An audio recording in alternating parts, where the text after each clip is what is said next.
انسان کی سب سے بڑی کمزوری یہ ہے کہ وہ تقدیر کو صرف اس وقت مانتا ہے جب وہ اس کی مرضی کے مطابق، جب کچھ ملا تو کہا کہ اللہ نے دیا، اور جب چھن گیا تو کہتا ہے کہ یہ کیسے ہو سکتا ہے، حالانکہ دینے والا ایک ہے اور لینے والا بھی وہی ہے، اور لکھنے والا وہ تو قلم اٹھانے سے پہلے لکھ چکا ہوتا ہے۔ قرآن مجید میں اللہ تبارک و تعالیٰ فرماتے ہیں کہ ما اصاب من مصیبت فی الارض ولا فی انفسکم الا فی کتاب من قبل ان نبرأها، کوئی مصیبت نہیں آتی زمین میں نہ تمہاری جانوں میں مگر یہ کہ وہ ایک کتاب میں لکھی ہوئی ہے اس سے پہلے کہ ہم اسے پیدا کریں، یعنی جو ہوا وہ اچانک نہیں ہوا، جو بچھڑا وہ اتفاق سے نہیں بچھڑا، جو ٹوٹا وہ بے مقصد نہیں ٹوٹا، اللہ کے علم میں وہ لمحہ ازل سے موجود تھا، تم نے اسے حادثہ کہا، آسمان نے اسے فیصلہ لکھا تھا۔ ابن عطا اسکندری رحمہ اللہ تعالیٰ فرماتے ہیں کہ ارادوں کی تیز رفتاری بھی تقدیر کی دیواریں نہیں توڑ سکتی، یعنی تم نے چاہا، بہت چاہا، لیکن جو نہ ہونا تھا وہ نہ ہوا، اور جو ہونا تھا وہ بن مانگے آ گیا، تمہاری کمزوری نہیں تھی، یہ اللہ کی تدبیر تھی۔ اور پھر وہ فرماتے ہیں کہ کبھی اس نے تجھے دے کر تجھ سے لے لیا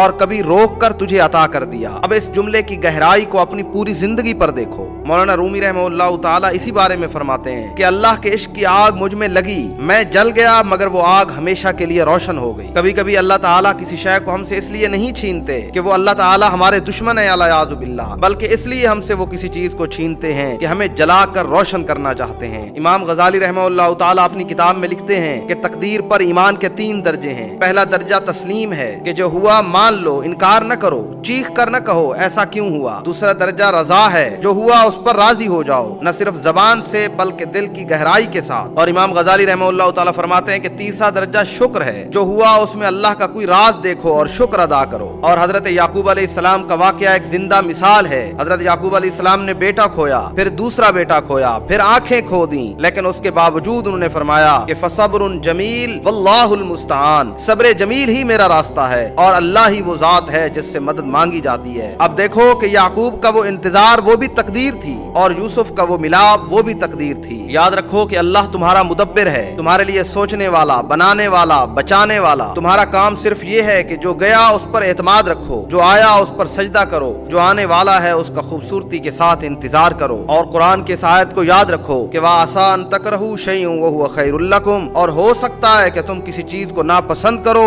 حالانکہ وہ تمہارے لیے بہتر ہو۔